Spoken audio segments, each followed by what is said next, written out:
Hi everyone, this is Akanksha and today we'll be solving remove nth node from end of list. So this is a linked list type of question and it comes in medium category. I don't think it's medium, it's actually pretty simple if you know the concept of solving linked list.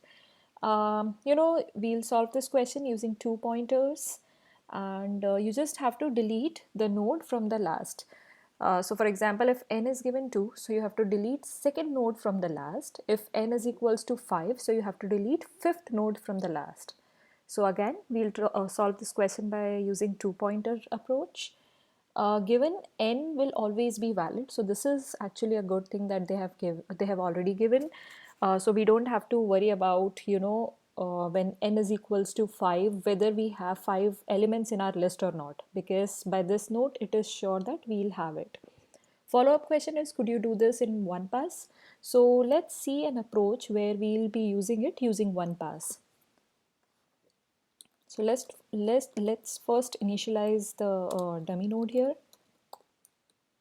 So this is our dummy head.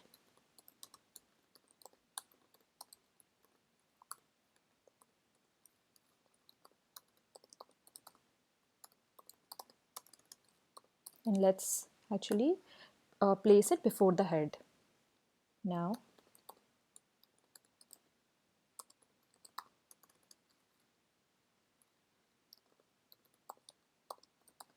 this is my first pointer.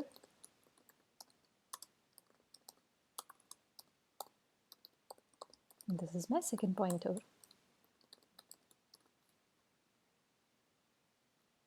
Okay.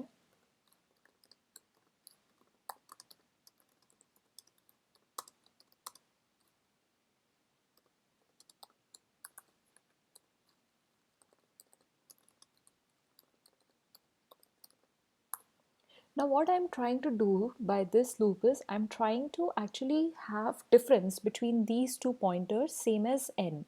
For example, if n is 2, then my previous will point to my dummy head while my current will actually point to the second node, which is in this question 2. So this is what I'm trying to achieve through this while loop, for loop.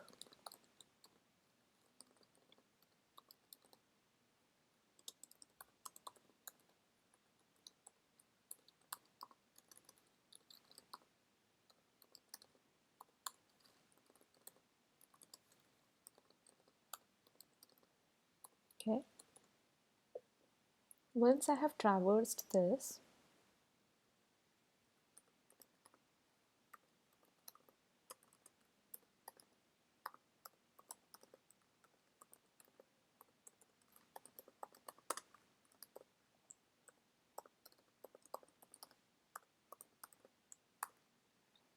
this statement on line 27th is just deleting that particular element. So after these two loops, I will be sure that my previous will point to an element which will be just before or the previous of the node that I have to delete.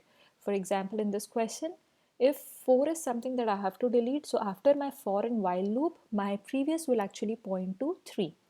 So what I'll do is 3 dot next. So this pointer here, I'll point it to 5 rather than from 4, and this way I'll delete node 4 and then simply I'll return dummy.head.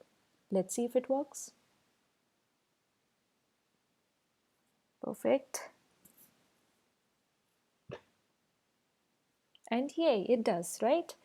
If I have to speak of the time complexity, I'll say since I'm just traversing through all the elements, so in the worst case, it will actually traverse through all the n nodes. So the time complexity will be linear, that is O of n.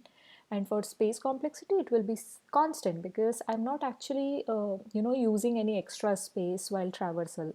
So time complexity is linear while space complexity is constant. Hope you like the video, and if you do, please do not forget to like and subscribe, and see you soon.